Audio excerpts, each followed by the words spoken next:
Bienvenidos a esta cuarta ponencia, conferencia de esta semana dedicada a San Juan de la Cruz. Como bien avanzábamos en el día de ayer, hoy vamos a hacerlo desde la perspectiva literaria y el encargado de adentrarnos en esa faceta literaria será Daniel Triviño, a quien será precisamente Joaquín, el secretario de la UNED, el que lo va a presentar. Espero que todos disfrutemos con esta ponencia que Daniel nos dejará en esta noche. Recuerdo que podéis participar en el chat para realizar las preguntas que consideráis pertinentes respecto al tema que él va a desarrollar.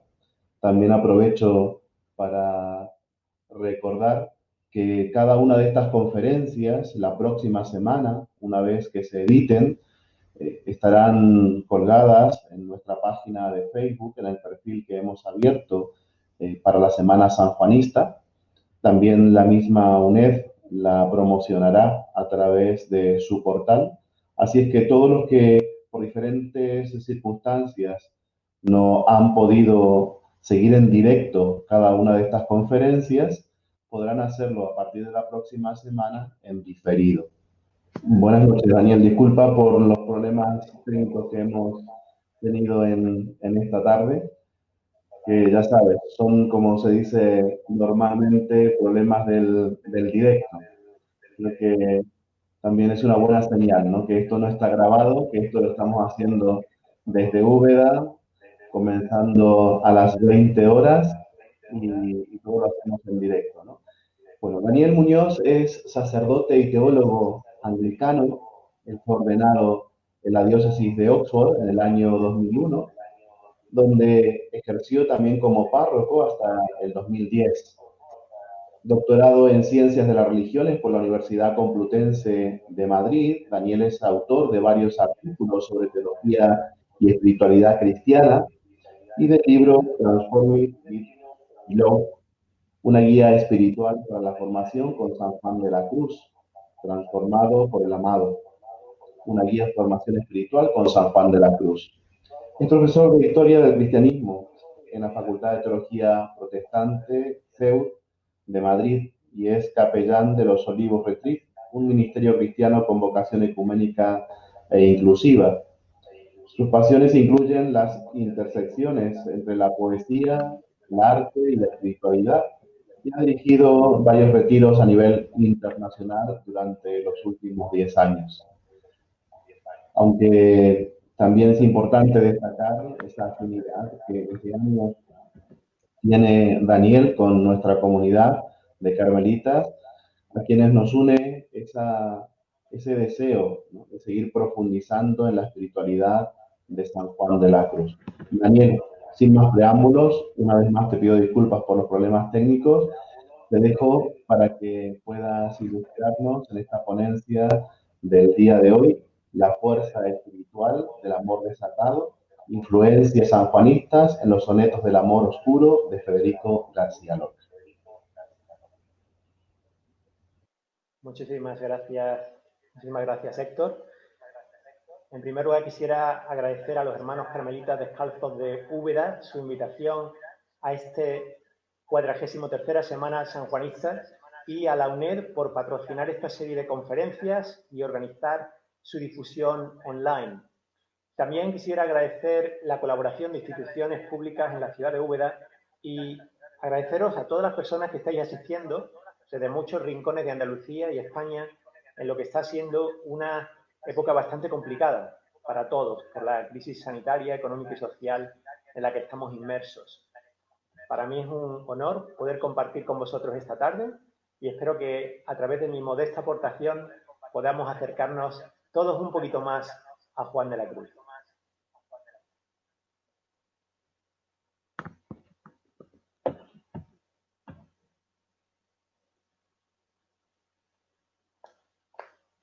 El título de mi ponencia es La fuerza espiritual del amor desatado. Influencias sanjuanistas en los sonetos del amor oscuro de Lorca.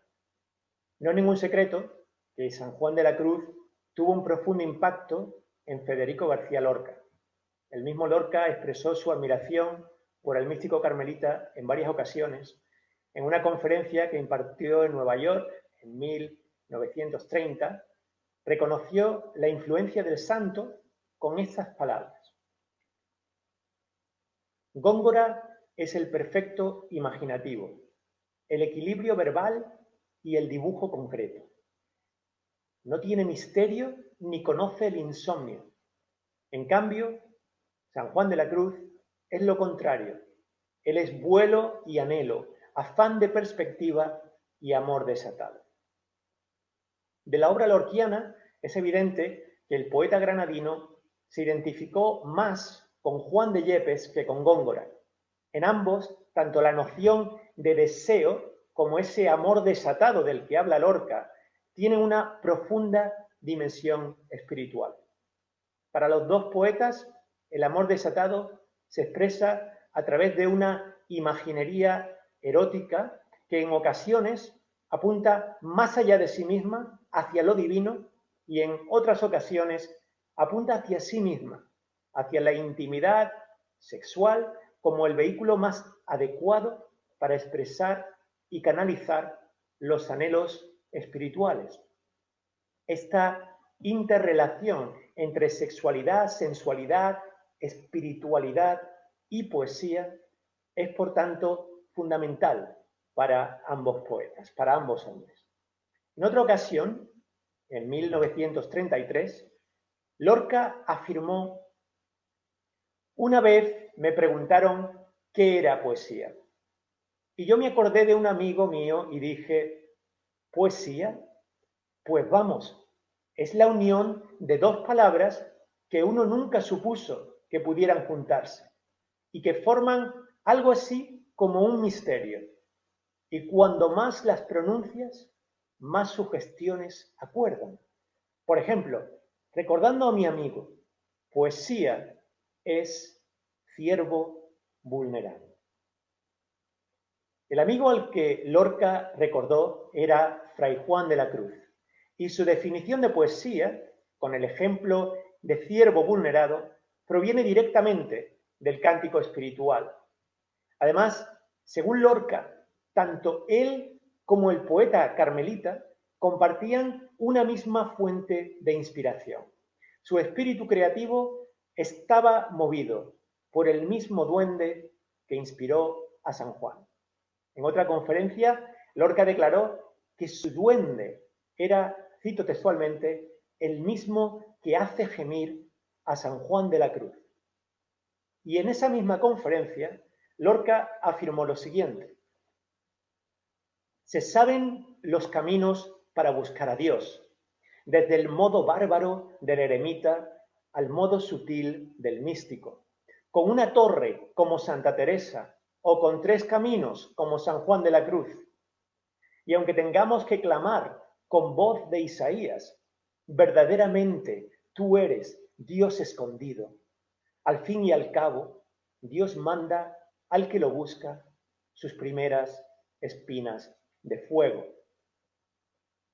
Esta referencia a los místicos carmelitas del siglo XVI demuestran la familiaridad de Lorca con sus obras y pensamientos.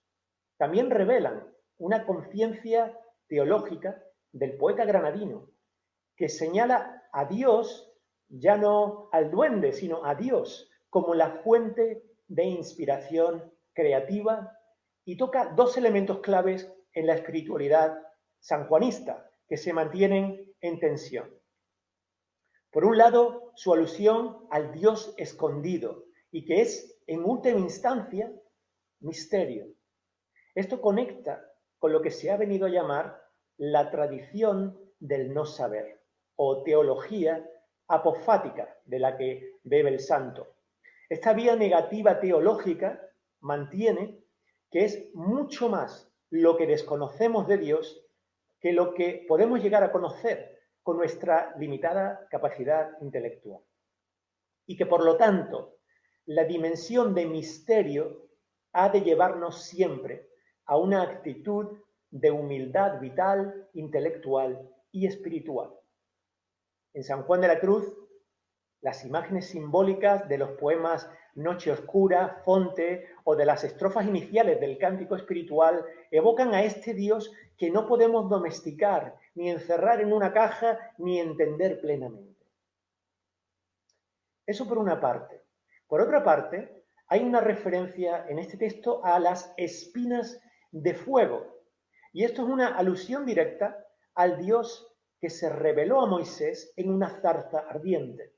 Las espinas ardientes, como símbolo de la comunicación y de la inspiración divinas, también evocan dolor y sufrimiento, una referencia a la pasión del mismo Cristo. La imagen, además, contiene ecos del poema Llama de amor viva del santo. Lorca lo que hace en muy poquitas palabras es resumirnos la paradoja central en los escritos de San Juan de la Cruz y de la fe cristiana. Y esto es que Dios es a la vez inmanente y trascendente, que se esconde y se revela, al menos desde el punto de vista de la percepción humana. Y esto es evidente en los procesos humanos de descubrimiento, de encuentro y de intimidad con Dios. Tanto la ausencia como la presencia divina se experimentan en diferentes momentos, de diferentes maneras, por diferentes personas. Si hay un lugar dentro de la poesía lorquiana donde la influencia de Juan de la Cruz es más evidente, esto es en sus sonetos del amor oscuro. Varios estudiosos y críticos han hecho esta conexión en las últimas décadas, particularmente en relación a la noción de oscuridad presente en ambos poetas, el amor oscuro en Lorca y la noche oscura sanjuanista. En su mayor parte, estos estudios no han profundizado demasiado en este aspecto. Solo podemos destacar al académico Juan Matas en su intento de explorar los ecos del místico en los sonetos de Lorca. En una conferencia pronunciada en 1996 en el Congreso Internacional Federico García Lorca de Córdoba y que posteriormente publicó como un artículo, Matas reflexionó sobre los múltiples puntos de contacto entre los sonetos de Lorca y la poesía de San Juan de la Cruz. Su análisis es minucioso, bien documentado, sin embargo, su estudio se centra demasiado en el cántico espiritual, ignorando los demás poemas del santo. Esto está bien, porque le ofrece un enfoque claro, pero también limita mucho su campo de estudio y su análisis comparativo de los sonetos. Solo un apunte, entre paréntesis, antes de entrar en materia, y es que la edición de los sonetos que he utilizado para esta charla es la publicada por Altera en 1995, editada por Javier Ruiz Portella.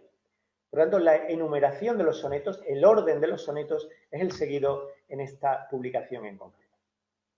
Pues muy bien. Lorca compuso sus sonetos entre 1935 y 1936. Fueron escritos para ser publicados como un libro, y es probable que los 11 poemas que han llegado hasta nosotros fueran tan solo una parte pequeña de una colección más extensa que nunca llegó a completar. También es probable que los sonetos hubieran sido algo diferentes si Lorca hubiera tenido la oportunidad de pulirlos en su insaciable sed de perfección literaria. Sin embargo, el asesinato del poeta en el verano del 36 puso fin a su vida y a sus obras. Los lectores tuvieron que esperar casi 5 décadas para que los sonetos se publicaran en España en 1983. Durante mucho tiempo se pensó que estos sonetos se habían inspirado en el amor de Lorca por Rafael Rodríguez Rapún, un buen amigo y miembro del grupo de teatro universitario La Barraca, a principios de la década de los 30.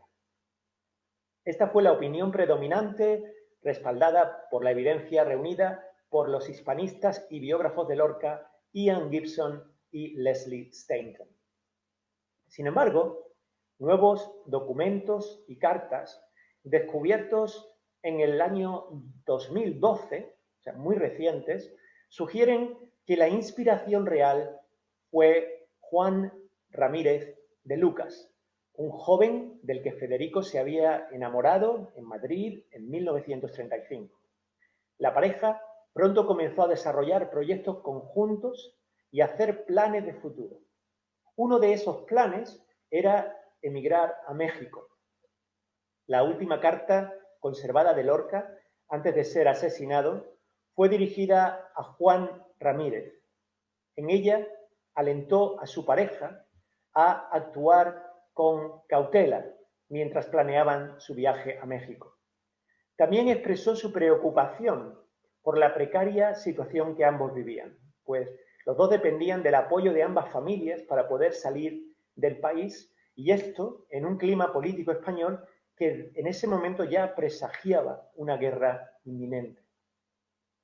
En esta última carta que se conserva, le escribió a su pareja, a su amado, lo siguiente: estoy muy preocupado, pero como te conozco, sé que vencerás todas las dificultades, porque te sobra energía, gracia y alegría, como decimos los flamencos, para parar un tren. Y seguidamente le dice: yo pienso mucho en ti y esto lo sabes tú sin necesidad de decírtelo, pero con silencio y entre líneas. Tú debes leer todo el cariño que te tengo y toda la ternura que almacena mi corazón. Estas ansiedades y preocupaciones, conectadas con la naturaleza secreta y peligrosa de su relación sentimental, aparecen latente en la mayoría de los sonetos. Desde el punto de vista literario, los sonetos fueron escritos como parte del deseo de Lorca de regresar a las raíces clásicas de la poesía, alejado de los poemas de verso libre más experimentales de sus primeras décadas. Se inspiró en los sonetos de amor de Petrarca y en escritores del siglo de oro español como Garcilaso, Góngora y Juan de la Cruz. Como ya he apuntado anteriormente, las obras sanjuanistas tuvieron una influencia enorme en los sonetos de Lorca. En ellos encontramos ecos del cántico espiritual, de noche, de llama, de fonte y de varios más. Los 11 sonetos contienen distintos tipos de ecos o influencias sanjuanistas. Los ecos estilísticos fueron ya resaltados y estudiados muy ampliamente por Juan Matas en el artículo que he mencionado anteriormente, y no es necesario reproducirlos aquí. Les invito a que lean dicho artículo si desean profundizar más en este tema. En esta charla quiero centrarme en dos influencias principales. Por un lado, influencias temáticas conectadas con temas, imágenes y símbolos comunes, y por otro lado, lo que describo aquí como una influencia silenciosa, conectada con la relación entre oscuridad y amor prohibido o amor secreto. En el caso de Lorca, por su sexualidad; en el caso de Juan de la Cruz, por su elección voluntaria de la senda estrecha del amor oscuro, como él diría. En ambos casos se trata de ecos homoeróticos, ya sean de forma manifiesta o latente. Pero vamos a comenzar con las influencias temáticas.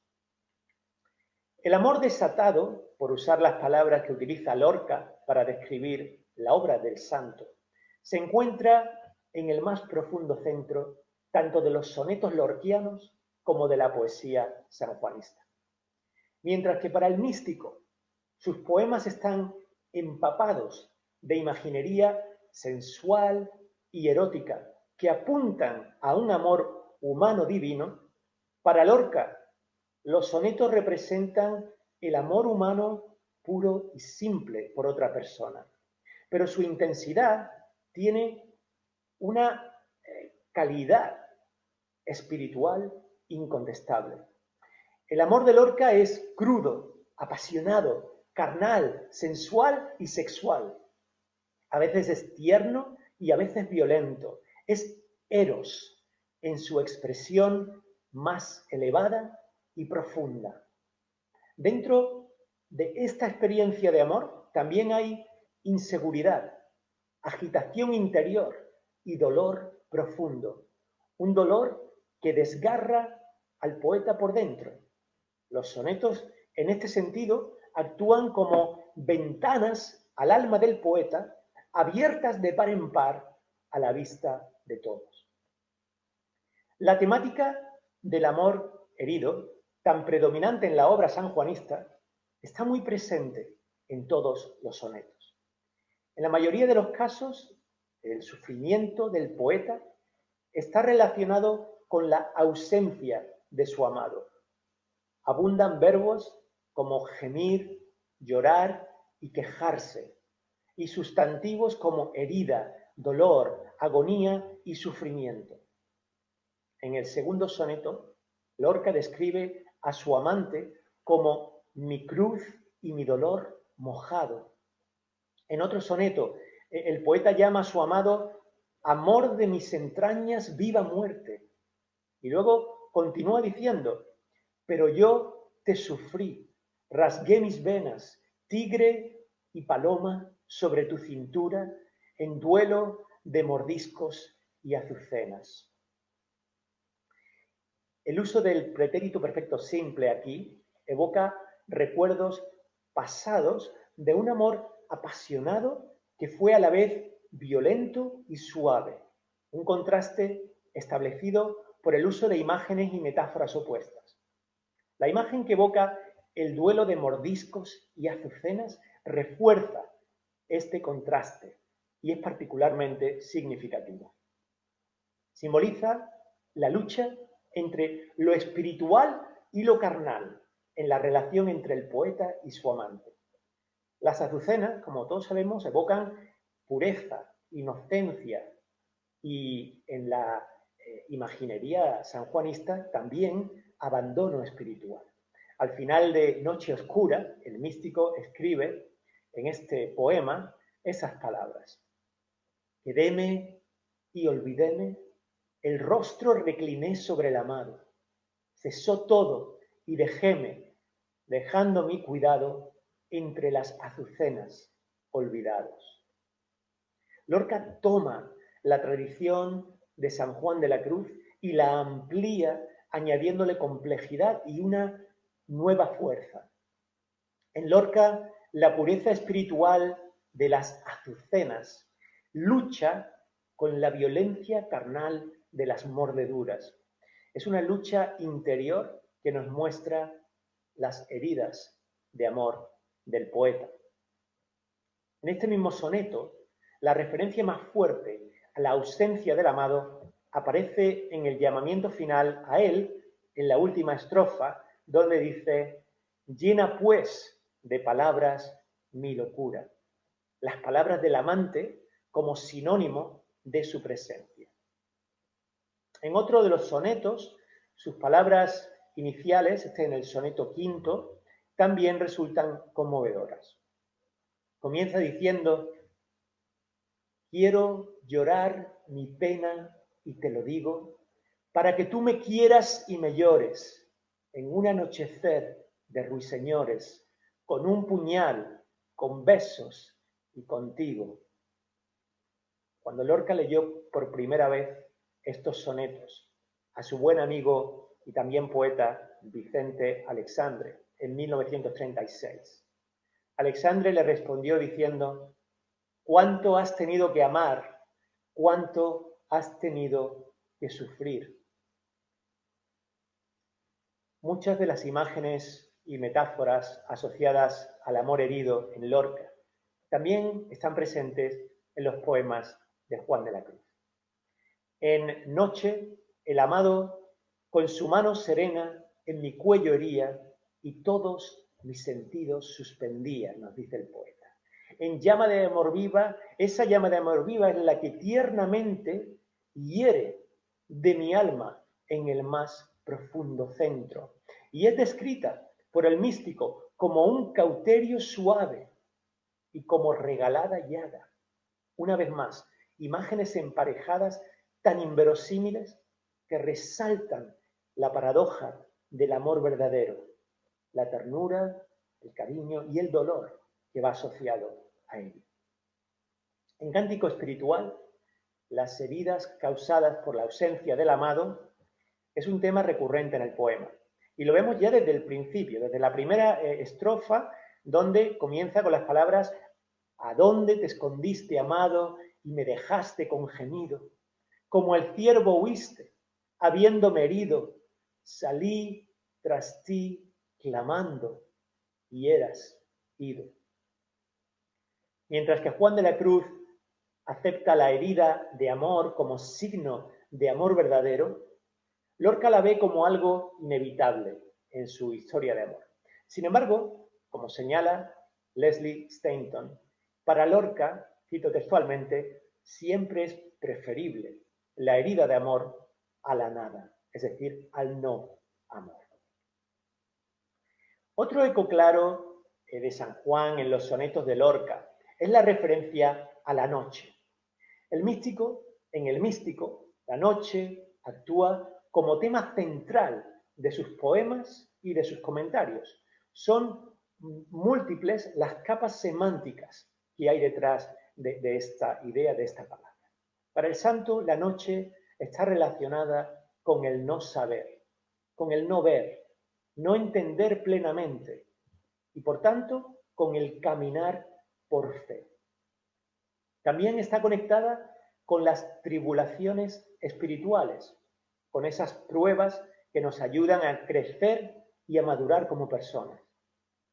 La noche es, además, una metáfora de la sequedad espiritual que uno experimenta en diferentes momentos de la vida cuando la intimidad con Dios da paso a periodos de ausencia y no sentimos la presencia de Dios en ninguna parte.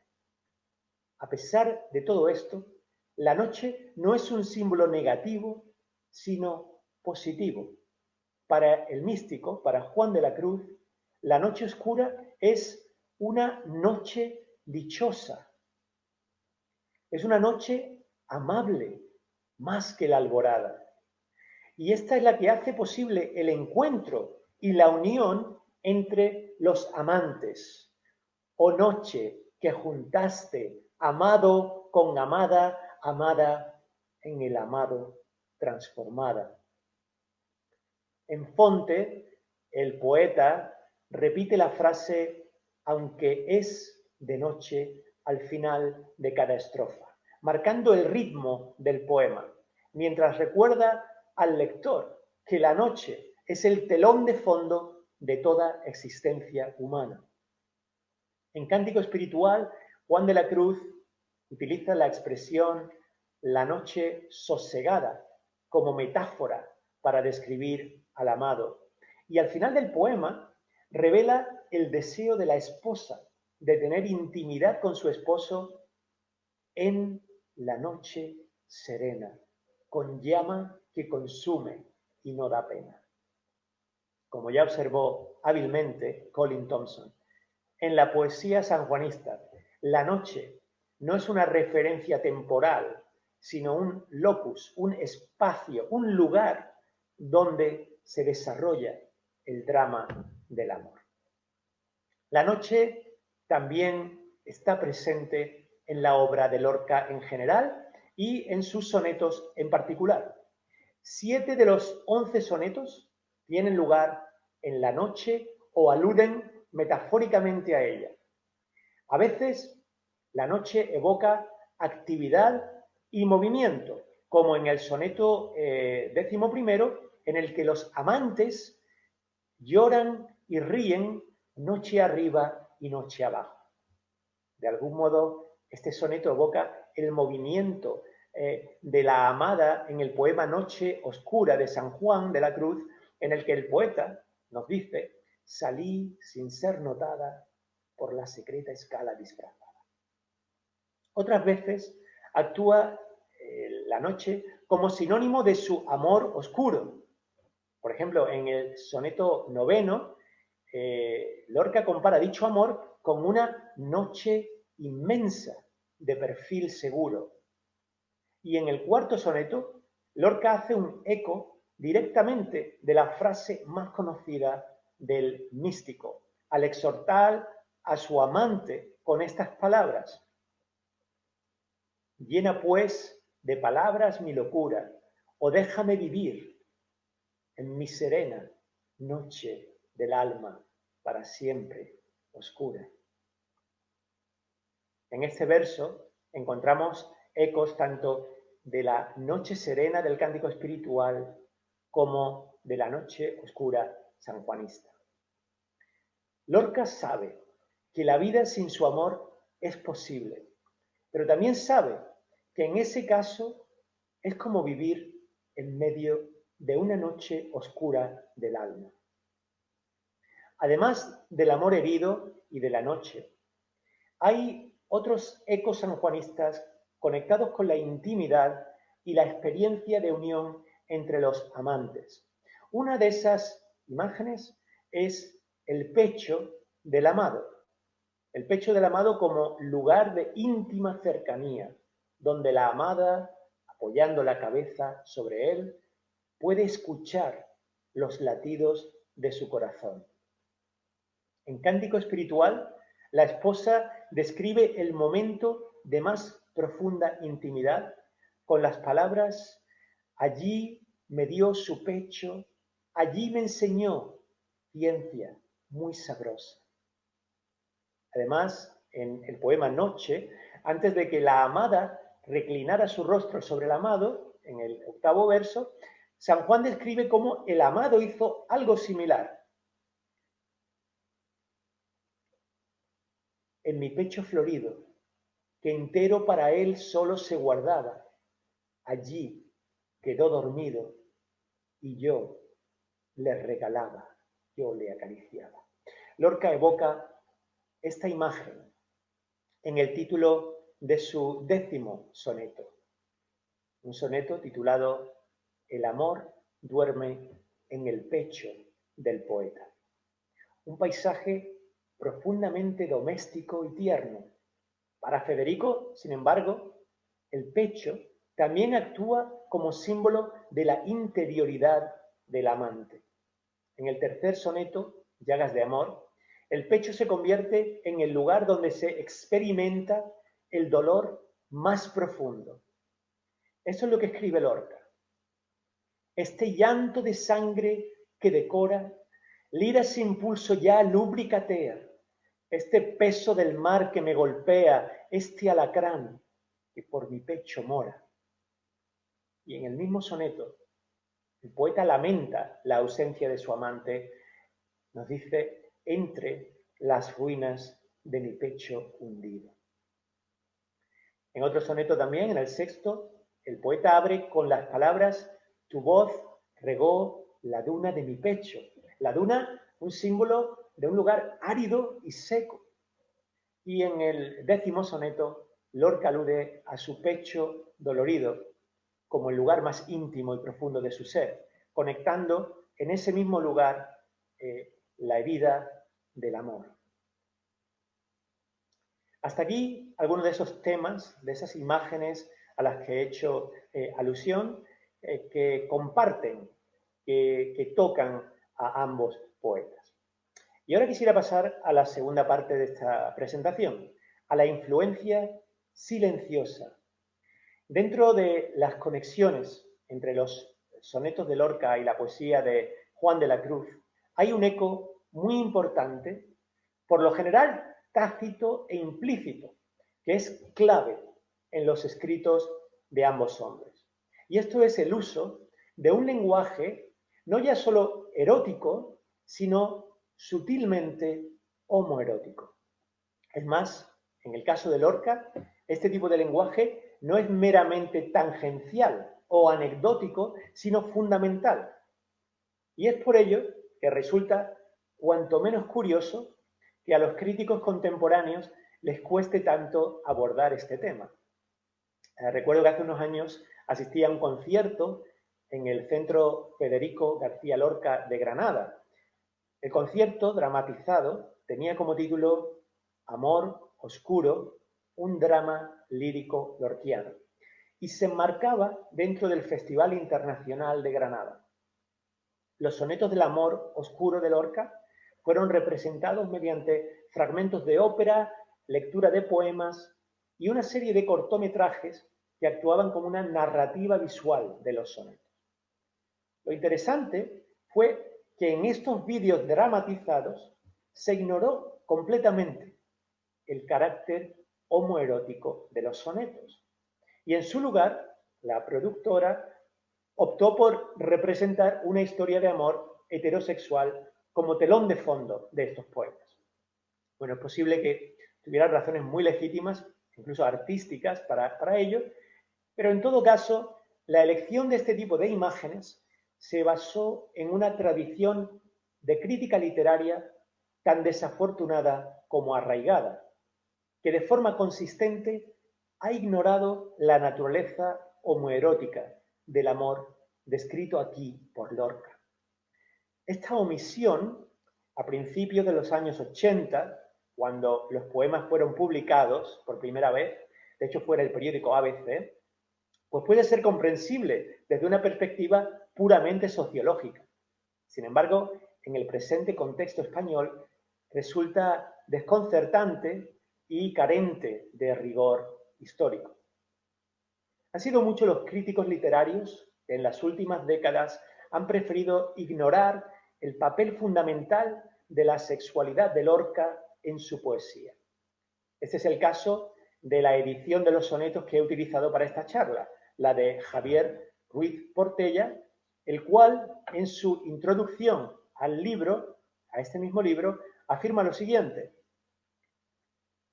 hasta podríamos hablar de quienes solo han visto en la oscuridad de este amor la velada alusión a una homosexualidad de Lorca que si ningún verso desmiente, ninguno afirma. Y luego concluye ese texto diciendo que no vale la pena insistir en una problemática que nada tiene que ver con el horizonte poético de los sonetos. Bueno, lo problemático aquí no es la relación entre los sonetos de Lorca y su sexualidad, sino lo verdaderamente problemático es ignorar esta relación y este aspecto. Pero bueno, para otros, como el profesor de literatura española Epicleto Díaz, el amor oscuro de los sonetos es simplemente un sinónimo de un amor apasionado que es imposible de expresar. Este tipo de comentarios son muy frecuentes en los estudios sobre Lorca y confirman lo que plantea el autor irlandés Colm Toibin en su libro Amor en tiempos oscuros, en alusión a la literatura gay LGTB en general. Para Toibin, según él, los críticos heterosexuales han tendido a escribir sobre escritores homosexuales como si fueran heterosexuales o como si no importara lo que fuera. En el caso de los sonetos de Lorca, es incuestionable que el amor oscuro descrito por el poeta se haya profundamente ligado a su homosexualidad. Lorca hace todo lo posible por ocultar que su amante es un hombre. El lenguaje que usa para describirlo es abrumadoramente neutro en cuanto al género. Sin embargo, hay dos excepciones en dos de los sonetos, en el que tenemos referencias explícitas al hecho de que el amor del poeta era otro hombre. La primera está en el manuscrito original del octavo soneto, que el poeta originalmente tituló Soneto al estilo de Góngora, en el que el poeta envía a su amigo una paloma. Aquí la referencia al amigo, género masculino, como destinatario del poema, fue posteriormente tachada y sustituida por la palabra amor, es decir, una referencia de género neutra, y es la que aparece en todas las publicaciones posteriores. La segunda referencia está en el soneto 10, donde el poeta se dirige a su amado como si estuviera dormido y no dormida sobre su pecho. Esto es lo que escribió. Tú nunca entenderás lo que te quiero, porque duermes en mí y estás dormido. Además, cuando colocamos estas referencias junto a la evidencia de su última carta a Juan Ramírez de Lucas, queda fuera de toda duda, no solo que el amor que aquí describe Lorca es por otro hombre, sino que lo que convierte a dicho amor en oscuro, en tortuoso, frustrante y doloroso es precisamente el tratarse de un amor homosexual vivido en un contexto histórico y social donde dicho amor estaba condenado a ser un amor prohibido. Es más, en Lorca, el sufrimiento relacionado con el amor no se relaciona solo con la ausencia del amado, como ya hemos comentado. En algunos casos, este dolor es la consecuencia directa de mantener una relación con una persona del mismo sexo, que en el mejor de los casos lleva al silencio, al secreto y a la invisibilidad con respecto al mundo que los rodea, y en el peor de los casos, en la España de las primeras décadas del siglo XX, podía acabar en persecución, peligro, cárcel y muerte. Merece la pena aquí recordar que el fusilamiento del poeta en el año 36, según el informe de la Guardia Civil, se debió a su condición de ser, cito textualmente, esto no son mis palabras, rojo y maricón. Este es, por tanto, un amor que debe mantenerse en secreto a toda costa. Por eso, en el soneto número 2, el segundo, el poeta llama a su amante su tesoro oculto.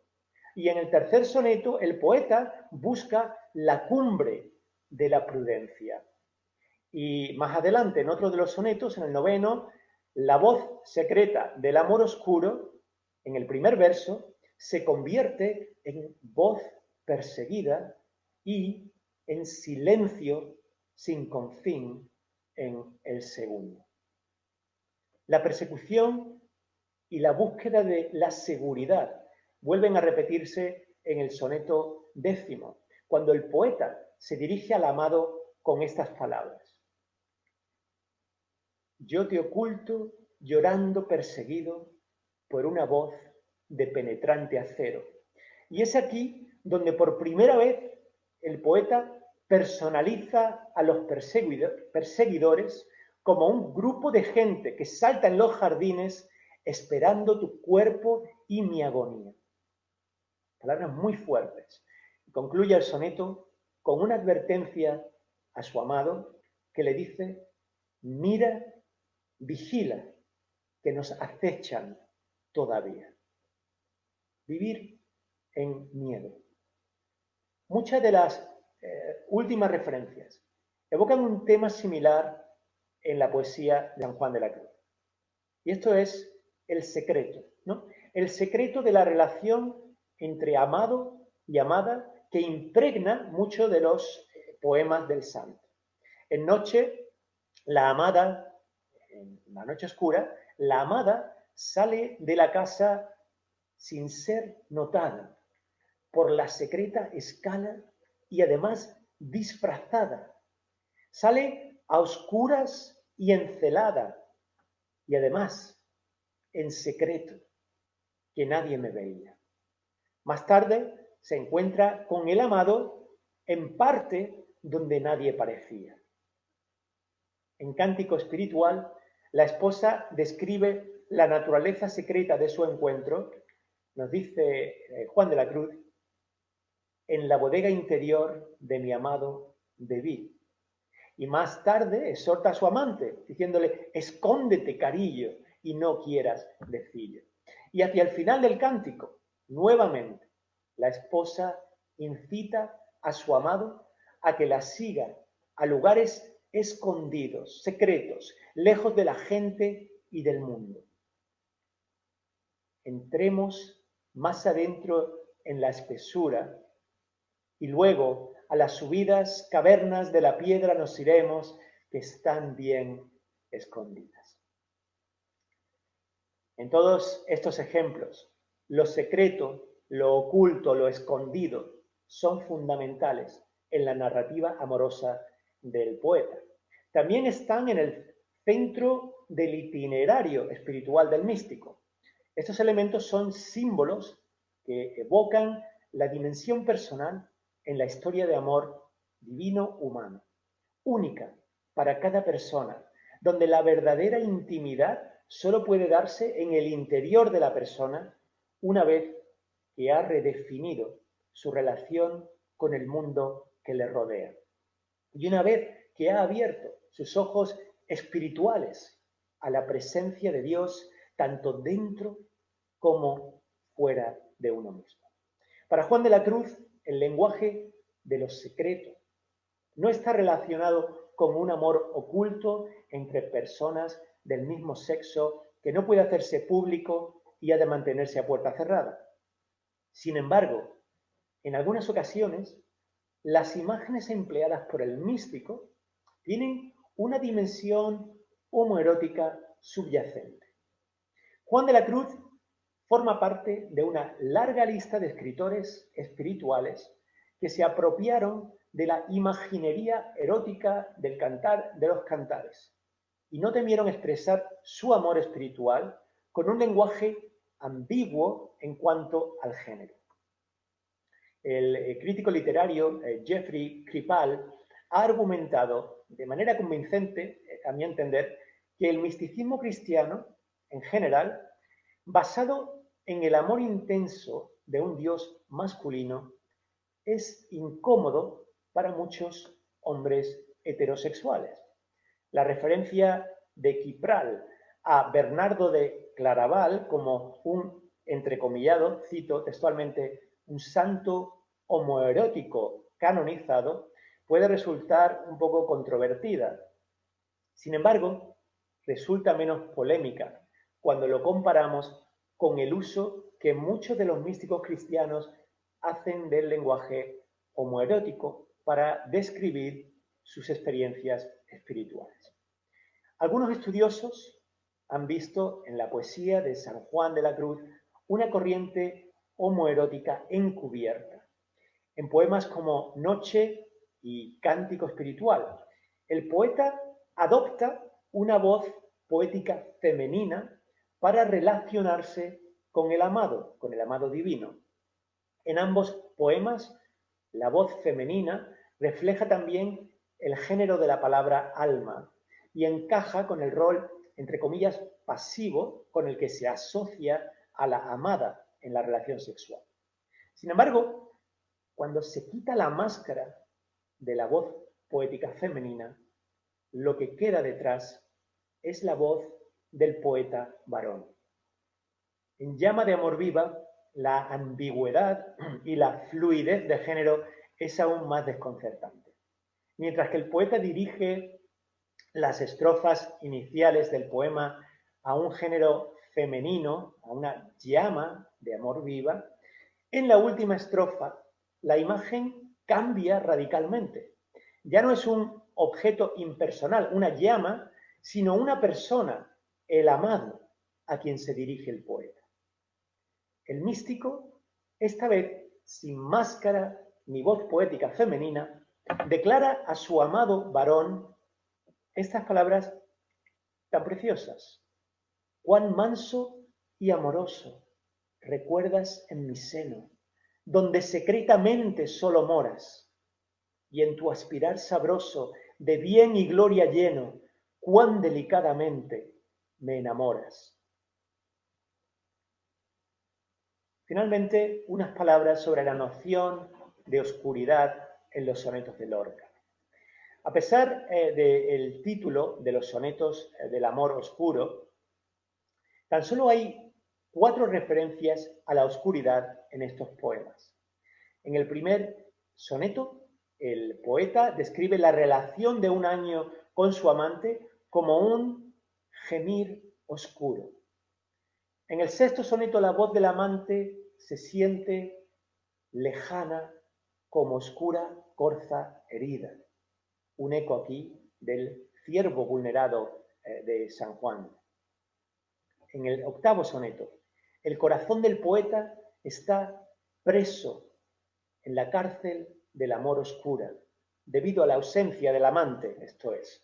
Quizás un guiño a esa celda oscura en la que Juan de la Cruz escribió muchos de sus poemas. Y en el noveno soneto tenemos la única referencia a las palabras que dieron título a este poemario, el amor oscuro. Este amor es oscuro porque, como revela el poeta al final del soneto, es amor verdadero y expresión de su verdadera naturaleza homosexual. Las enigmáticas palabras que soy amor, que soy naturaleza, al final de este soneto, actúan como una confesión encubierta, no solo de su incapacidad para vivir sin el amor de otra persona, sino de su incapacidad a no ser fiel a sí mismo, a su propia naturaleza y a su propia sexualidad, a su amor, por Juan Ramírez de Lucas. Muy bien, nos estamos acercando ya a la conclusión de esta exposición. Algunos estudiosos han reconocido la importancia del lenguaje homoerótico en la poesía de Juan de la Cruz. Otros, como hemos mostrado en esta conferencia, han establecido las conexiones entre la imaginería mística y los sonetos de Lorca. Sin embargo, nadie, hasta donde yo sé, ha reconocido la importancia de los ecos homoeróticos de la poesía sanjuanista en los sonetos del amor oscuro lorquianos. Esto, de alguna manera, es asombroso y de otra manera no es sorprendente, ya que en sus obras la sexualidad en general y, por supuesto, la homosexualidad en particular han sido constantemente minimizadas o ignoradas.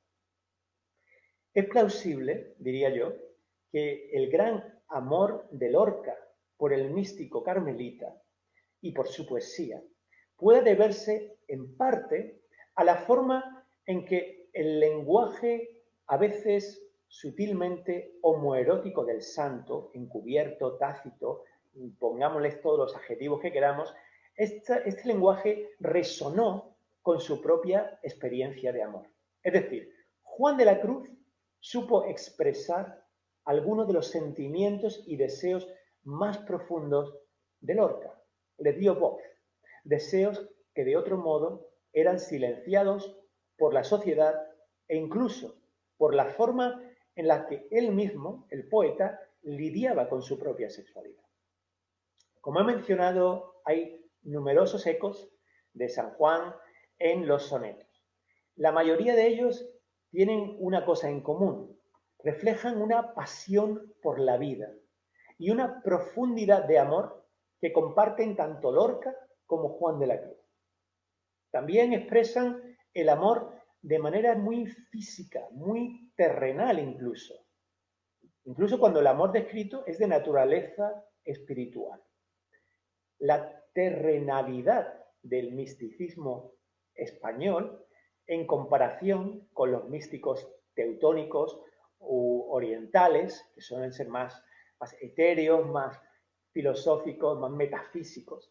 Esta terrenalidad del misticismo español está bien atestiguada.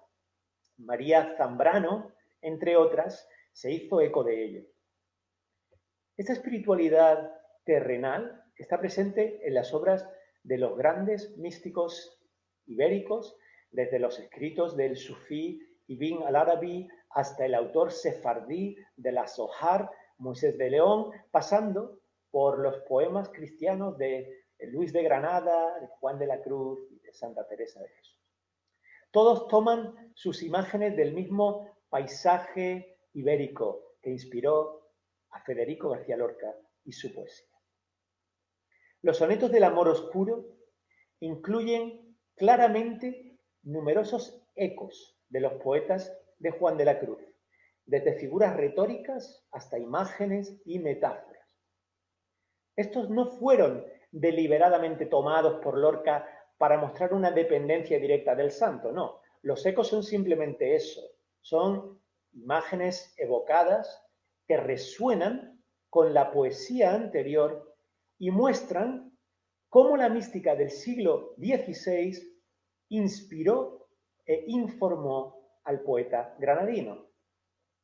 Asimismo, parece haber una diferencia importante entre los tipos de amor expresados por ambos hombres. Aunque Juan de la Cruz experimentó amistades masculinas e intimidad en el contexto de la vida comunitaria del convento con otros hombres, no hay evidencia de que se sintiera atraído sexualmente por otros. De hecho, tampoco importaba, porque él estaba comprometido a una vida de celibato. En cualquier caso, el amor descrito por Juan, aunque con elementos e imágenes homoeróticos en ciertos poemas, siempre apunta más allá de lo físico hacia lo espiritual, convirtiéndose lo sexual en un vehículo para canalizar los anhelos espirituales de la intimidad humano-divina.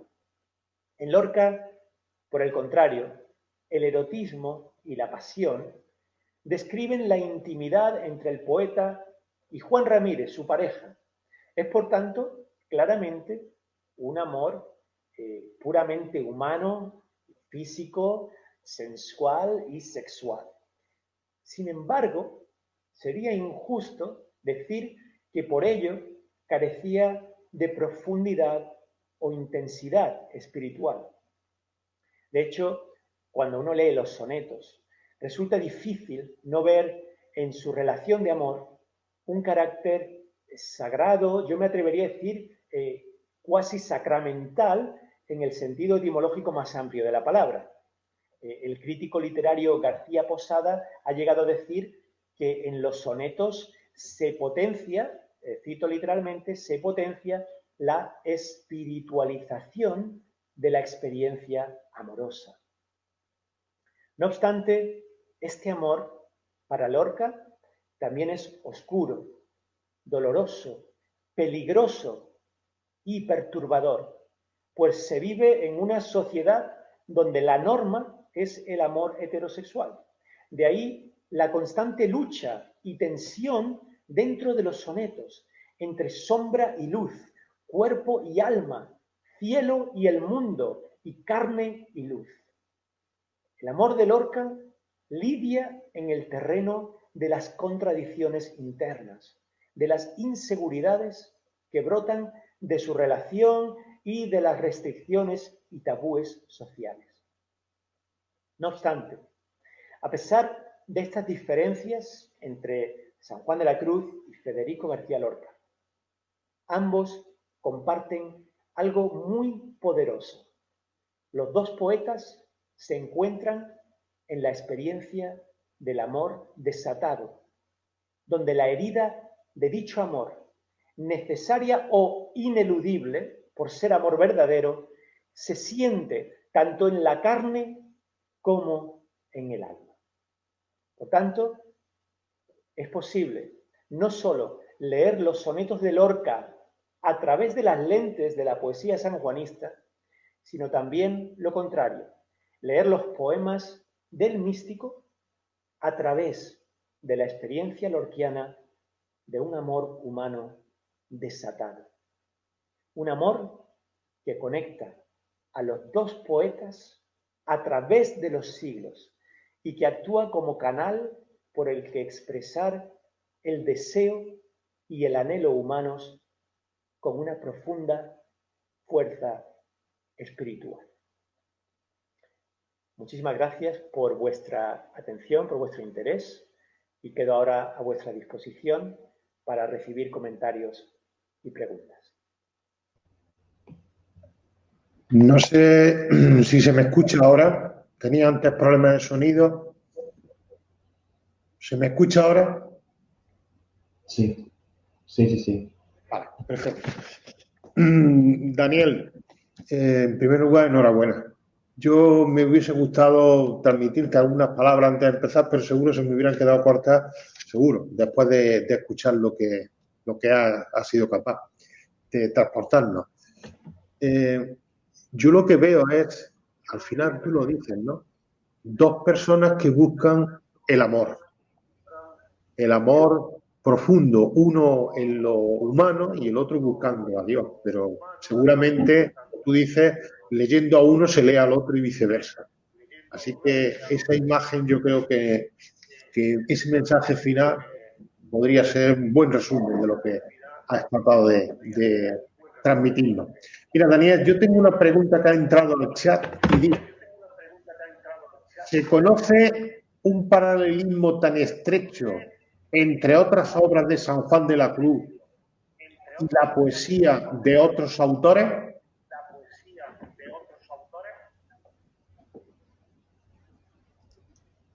Estoy pensando. La verdad es que así de memoria no me viene nadie a la cabeza, ¿eh?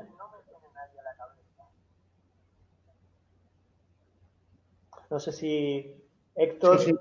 a ti te suena algún otro autor que sea... Bueno, en lengua inglesa, Seamus o Seamus Heaney, que es irlandés, sí que ha utilizado poemas del santo para inspirar algunos de sus poemas, a veces traduciendo, parafraseando e inspirándose en ellos.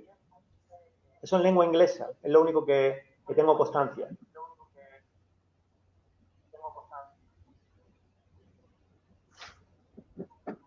Daniel, yo te quisiera hacer una pregunta. ¿Tú te aproximaste a Lorca a través de San Juan de la Cruz o a través de Lorca llegaste a San Juan de la Cruz? Es decir, ¿qué te llevó uno a otro? Bueno, yo llegué primero a San Juan. Yo llegué primero a Juan de la Cruz y luego, cuando descubrí los sonetos del amor oscuro de Lorca, comencé a ver esos puntos de conexión.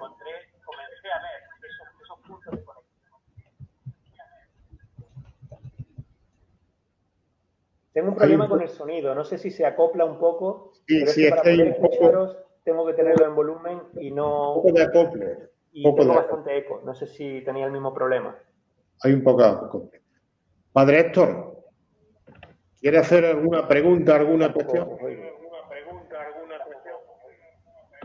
No, por mi parte no. Creo que el padre Paco tenía alguna pregunta que realizar. Ah, sí, padre Paco tenía una pregunta, perdón. Sí. Buenas noches. Buenas noches. Me parece que se oye con eco. Poquito. No sé cuál será la razón.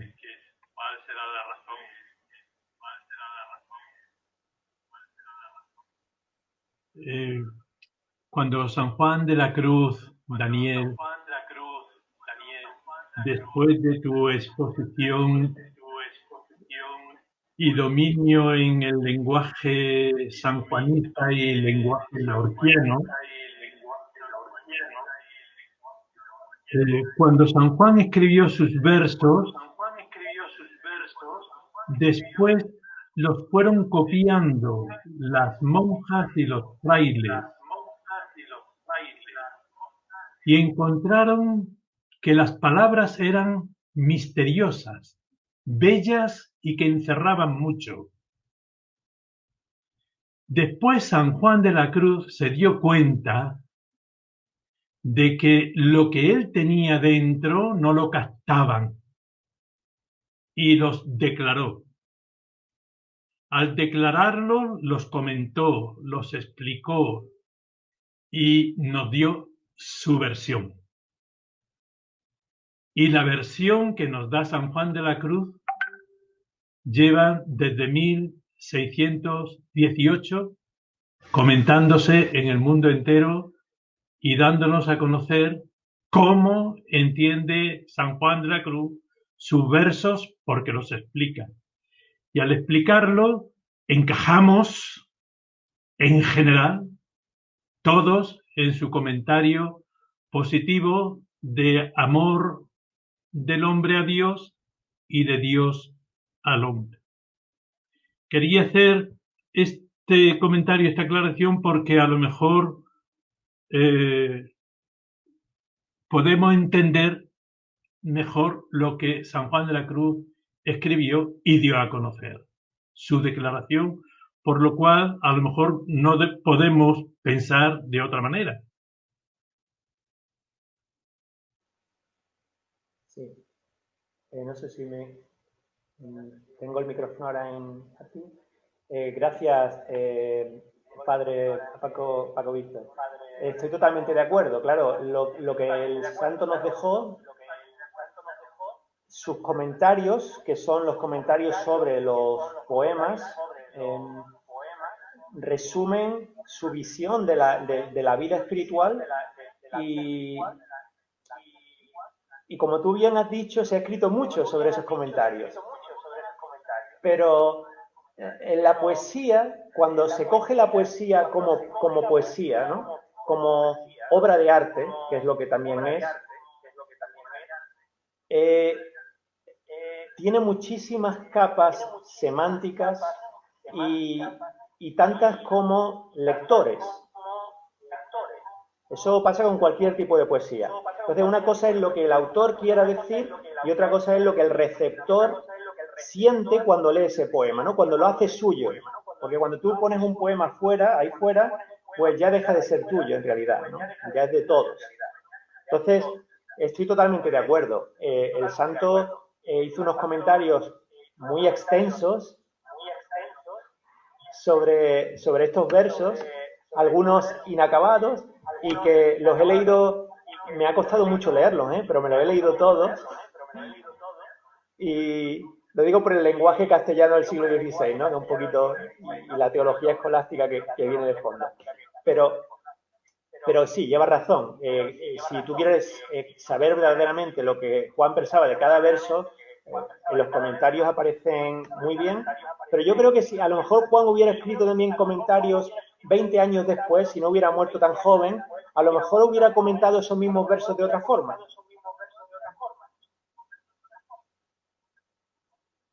Estoy pecando ya de heterodoxo, ¿no?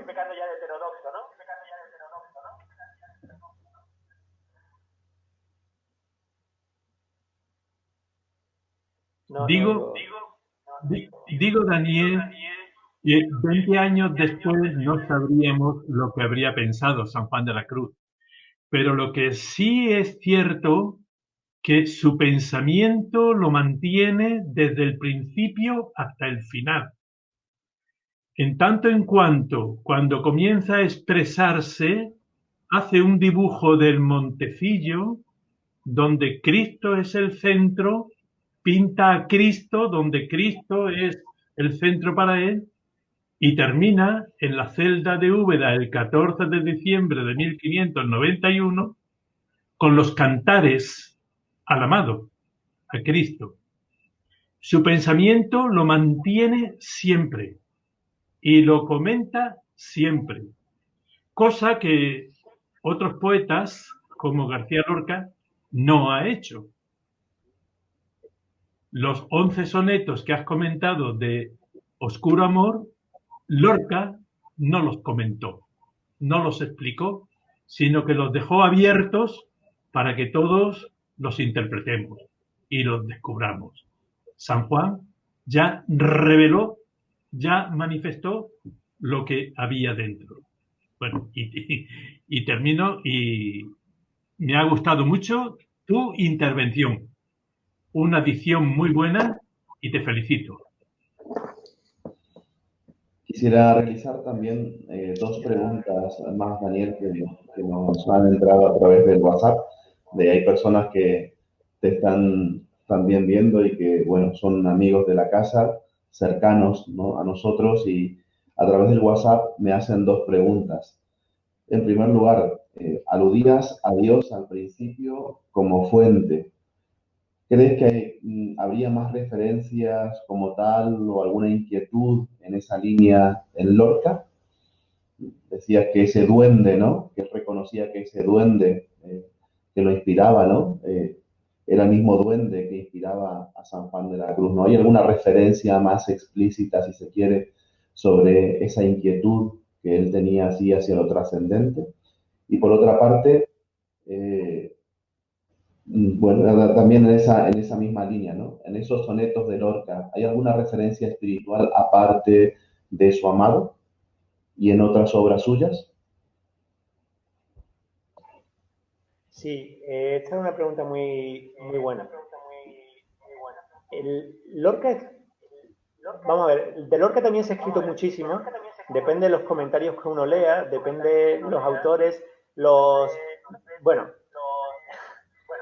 Lorca fue una persona muy religiosa, tuvo varias etapas en su vida, en su propia forma, bueno, desarrollo y de madurez, en el que al principio pues fue muy anticlerical y luego tuvo una especie de momento más místico, y de hecho él mismo lo dice, que él se siente como un místico, su forma de escribir poesía es una expresión de esa experiencia mística que él está teniendo en ese momento, de sentir una conexión muy profunda tanto con Dios como con el resto de la creación. Y Lorca escribió varias conferencias, que estos son accesibles, la puedes buscar por los oyentes que han preguntado esa pregunta, pueden buscarla directamente por Google, puedes poner conferencias de Lorca. Hay una conferencia en concreto que se llama la conferencia sobre el duende, y luego hay varias conferencias sobre las caras de Cristo, las cabezas de Cristo. Hay varias conferencias que tratan temas religiosos y también de una sensibilidad más espiritual, no simplemente religiosa, sino un poquito más profunda, ¿no? Entonces sí que yo entiendo, sobre todo al final de su vida, Lorca demostró una sensibilidad espiritual bastante clara. Y sí que aparece en alguna de estas conferencias y charlas que él dio y que están escritas.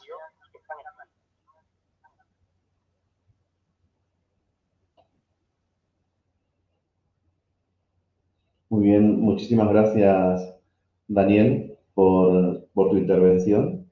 También gracias por ese estudio, ¿no? Tan pormenorizado también que has hecho de Lorca, por ese acercamiento, ¿no? Que también haces a San Juan de la Cruz desde Lorca. Evidentemente, como tú mismo decías al principio, ¿no? Aunque podemos, o él, el mismo Lorca, no reconoce a ese duende, ¿no? Como su fuente de inspiración, quizás en ambas experiencias, ¿no? La motivación también es diferente, ¿no? En el sentido de que cuando San Juan de la Cruz, ¿no? Su poesía la hace, evidentemente, impregnado, ¿no? De un amor que es el amor, como decía el Padre Francisco también, ¿no? Un amor a Cristo, un amor que evidentemente toca también, ¿no? Esa parte sensual, ¿no? Porque al final de cuentas lo espiritual también está en una persona concreta, no en un ser humano concreto. Ambos evidentemente tuvieron la capacidad, ¿no? De sentirse apasionados, llenos de ese amor. Sin embargo, San Juan de la Cruz lo hace, ¿no? Desde ese amor que es más quizás trascendente, ¿no? Y que es el que le permite también poder vivir y poder acercarse, ¿no? De una forma también más clara, ¿no? Desde su poesía, ¿no? Quizás también esa poesía explicada, como decía el Padre Francisco, ¿no? Esa poesía explicada nos permite también abrir o abrió de esa forma su corazón, ¿no?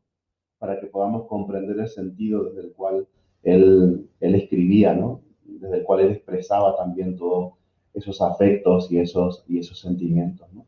Muchísimas gracias, de verdad, porque creo que es también un acercamiento desde ese aspecto literario del santo, creo que es algo también novedoso, ¿no? El que podamos acercarnos desde esta perspectiva dentro de esta semana sanjuanista. Y sin más, yo creo que tenemos la oportunidad ya de ir cerrando este ciclo de conferencias y mañana me toca a Mirna Torbay carmelita seglar, que reside en Ávila. Le tocará descubrirnos esa dimensión o esa relación, ¿no?, de San Juan de la Cruz con las mujeres. Creo que es un tema también bastante apasionante, novedoso, que permite que podamos acercarnos a esa influencia de lo femenino, ¿no?, también en la vivencia, en la experiencia de San Juan de la Cruz. Así que mañana os esperamos a las 20 horas para nuevamente, desde este espacio, ¿no?, de este rincón de Úbeda, poder también seguir avanzando, profundizando en la figura de San Juan de la Cruz. Muchísimas gracias a todos y buenas noches.